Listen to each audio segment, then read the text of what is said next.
নমস্কার। আজকে আমরা কথা বলবো ভারতের ইতিহাসের এক মহা গুরুত্বপূর্ণ ঘটনার কথা। আমরা যারা ভারতের অধিবাসী তারা সবাই জানি ভারতের এই ভোটদান প্রথা এক উৎসবের মতো। ভারতে যেমন করে পুজো পার্বণ নিয়মিতভাবে অনুষ্ঠিত হয়, তেমনি ভোটদান প্রথাও নিয়মিতভাবেই অনুষ্ঠিত হয়। তবে সবার মনে একটাই প্রশ্ন, সেটা হলো কবে শুরু হয়েছিল এই মহার্ঘ অনুষ্ঠান। তাহলে চলুন সেই কথাই আজ তুলে ধরি।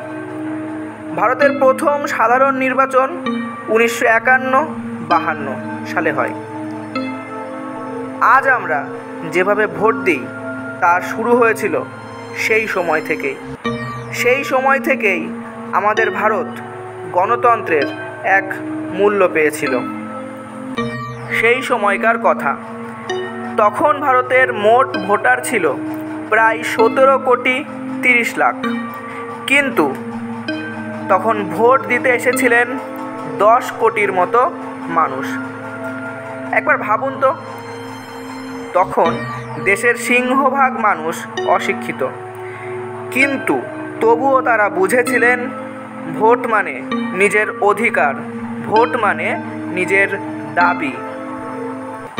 ভারতের এই স্বচ্ছ গণতান্ত্রিক অনুষ্ঠানে মোট 53টি রাজনৈতিক দল অংশ নিয়েছিল, কিন্তু মূল লড়াই ছিল কয়েকটা বড় দলের মধ্যে।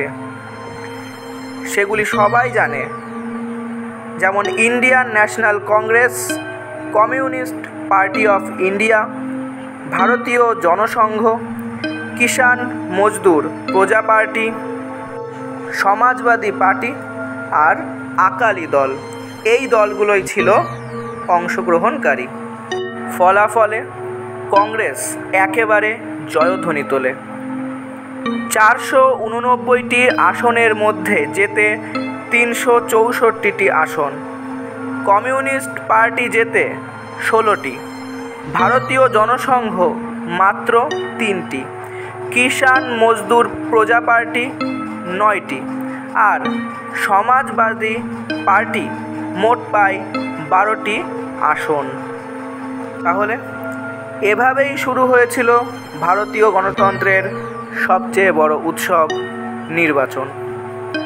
আর আজও সেই ঐতিহ্য আমাদের গর্ব, কারণ ভোট মানে শুধু রাজনীতি নয়, ভোট মানে নিজের অধিকার, নিজের কণ্ঠ।